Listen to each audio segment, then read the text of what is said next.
Red Lobster. So there's some mea culpa that we got to do over here because we fell for Red Lobster propaganda. Now, I will say there were some inklings of that, but this was according to the financials that were released by the company before their Chapter 11 bankruptcy. But now that we actually have access to the financial documents, something is very, very clear. It's not Endless Shrimp that killed them. It was private equity that destroyed them. Let's put this up there on the screen. Great report from the American Prospect where they write specifically how several observers have attributed to this to Endless Shrimp promotional deal, which the company had hoped. It might have been a hit, but broadly speaking, the deal was a disaster that had raised costs for individual restaurants without compensating increase in revenue. The company's current management are eager to pin its demise on Endless Shrimp, which totaled $11 million in losses, but upon filing for bankruptcy, they also launched an internal investigation where in their majority shareholder Thai Union Group, who is also their main seafood supplier. So it appears, Krystal, that actually what happened is that this private equity giant and this new group, Thai Union, was dumping excess product into Red Lobster via Endless Shrimp, basically bilking and destroying the company with private equity rating. They talk here about how they sold off huge parts of its most important assets, totaling some $1.5 billion, and that financially, they basically did what all private equity raters do. You come in, you sell off anything that you possibly can in terms of profit. You pay yourselves nice big bonuses. Then it's a bust out operation. You saddle it with a bunch of debt and with a bunch of costs that it can't possibly make, and you drive the company into bankruptcy. And it is now very clear from all of the details in here, specifically that the Endless Shrimp promotion was actually a front by the majority investor group to dump excess product, all while stripping the company for everything that was not strapped down to the floor. And of course, the people who suffer are the employees. Like I said previously, people were abruptly told at 50-something Red Lobster locations just the day of, they're like, hey, every single person here is fired. Yeah. And they're completely screwed. And so this is much more a tale of corporate greed and of the way that private equity works in our economy than Endless Shrimp. It turns out Endless Shrimp was just a front that they wanted people to believe. Whenever we dig deeper, it is a much more complex story. Endless Shrimp cost them like $11 million. Yeah. I was thinking like, geez, they must have been really hard up. I thought the same $11 thing. million Yeah. is what's putting them under. I mean, Right. obviously that's a lot of money for a regular person. For a gigantic corporation, you think that's like a little blip. Turns out that's right. They already are in for like $11 million just in the bankruptcy legal fees to give you a sense of the scale here. No, there's a long story. There's a lot of villains in this story. The first blow for Red Lobster comes when the fishing industry consolidates. And you have similar types of monopoly consolidation in the fishing industry as you see in a lot of industries. And there's a backstory to how that happened. There was some government action that was intended to combat overfishing that had a very deleterious effect on the industry because of the way they went about it. In any case, you have this massive consolidation, and then monopolies do what they do. They jack up prices. Well, for Red Lobster, the whole key to their business model is being able to buy seafood through, their mass purchasing power at relatively low cost and sell it to their customers at a cost that is reasonable and affordable to them, and being able to do that at scale so that you can make enough that it works. So when the costs of the fish, the seafood itself, started to go up, they got in trouble. And it was Darden Restaurant Group that was the original founder and owner. So when they get into trouble, what do? They sell to Golden Gate Capital, giant private equity firm. That's when things really start to go sideways. And that happened in 2014. And the big problem here was that they did what has apparently become very common with these private equity plays, is that they sold off all of the Red Lobster real estate out from under them. What that means, and then they're, Red Lobster, the restaurant locations are having to lease it back at these high rates that even when the market goes down and rents are going down, they're still locked in at these higher prices.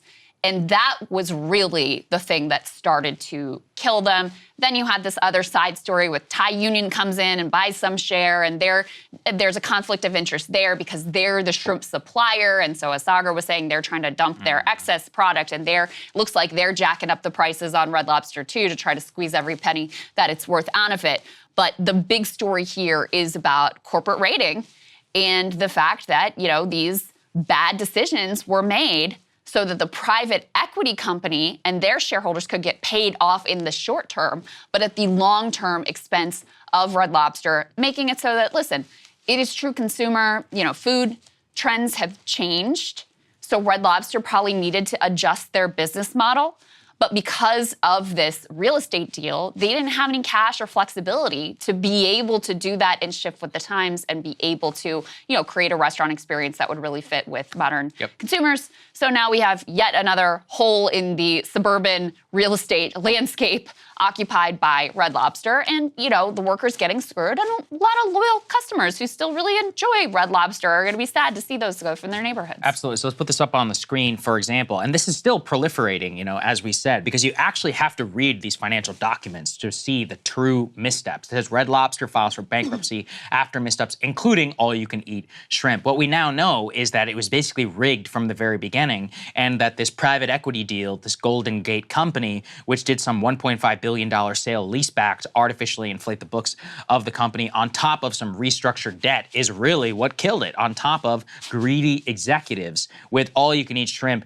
I mean, what's really becoming clear is it's a very convenient, and it's a fun story, obviously. That's why, I jumped on it, and I didn't know enough, especially of the background, until you got the full financials. Whenever you see it, you're like, oh, this is the story of every nice place in America that's just been wrecked over the last decade. All right, now to some discussion. Let's put this up there.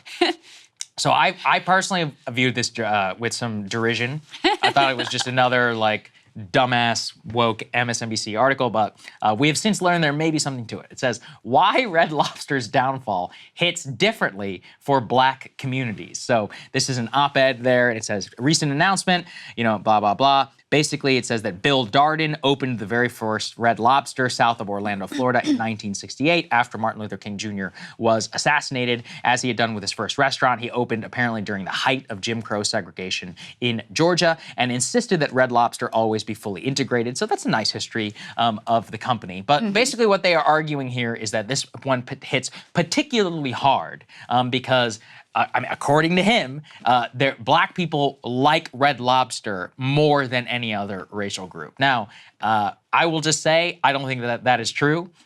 Just based on my own personal observation, it may be true in some regional markets, but we are talking about a restaurant with over 700 locations, and just where I'm from, which is the last place I went to with Red Lobster, it was full of every ethnicity that College Station, Texas can bring to bear. So that's all I have to say on the matter. This discussion is so fraught because if you validate this particular racial lens to the Red Lobster thing, honestly, it's very easy to delve into offensive racial stereotypes. Yeah. For example, let me read you this line from the article. Black consumers are among the most loyal. Sure, we like fish and a good deal. Get out of here. Red Lobster represented something like the strip mall version of the beloved fish fry, but we like being treated equally even more. But I will say, we consulted with Colvin, who happens to be African-American member, fantastic member of our production crew. Right. And he said, it's true. Right. I'm feeling this article. I agree. This is and I will say, independent of seeing this article in MSNBC, which of course we both saw, and we're like, leave it to MSNBC to find some neoliberal, identitarian, racial lens to what this story of corporate capture and greed, whatever. But I will say, even before we discussed this, it was clear that Colvin, of the whole team here, was the only one who cared, was definitely taking the Red Lobster hit the hardest. This is why, again, I think it's regional, which is we live in an area which is very Black. Like in Maryland, in the DMV, we have a much, I think, Black per capita There's a very population. Large Black middle class in this area, too. Right. Not quite comparable to, but similar to around Atlanta, Georgia. Yes. But, growing up here, my personal experience comports with the article, the arguments that are being made here. So in any case. But that's what I mean. I just think it's regional. It is sort of funny that I think it's an American thing. State. It's like Olive Garden. Everybody loves Olive Garden. Is the food good? No. It's a place to go. That's it. It's like Chili's or TGI Fridays. They're not going to do the the corporate rating part of the story. Of course. Yeah. Right. They apply their lens. But anyway, I'm not saying it's illegitimate. It just was a funny editorial. It's like Black people love a deal. Everybody everybody loves a deal. Okay, I like a deal. All right? It's like, what are you talking? Indian people love deals too. Well, you think we don't screw up some chain restaurants? It's like, come on, man. Go to a New Jersey. Yeah, what is it? What's that town called? Edison. Go to an Edison, New Jersey Red Lobster. I bet you find some Indians in there. Hey, if you like that video, hit the like button or leave a comment below. It really helps get the show to more people. And if you'd like to get the full show ad-free and in your inbox every morning, you can sign up at breakingpoints.com. That's right. Get the full show. Help support the future of independent media at breakingpoints.com.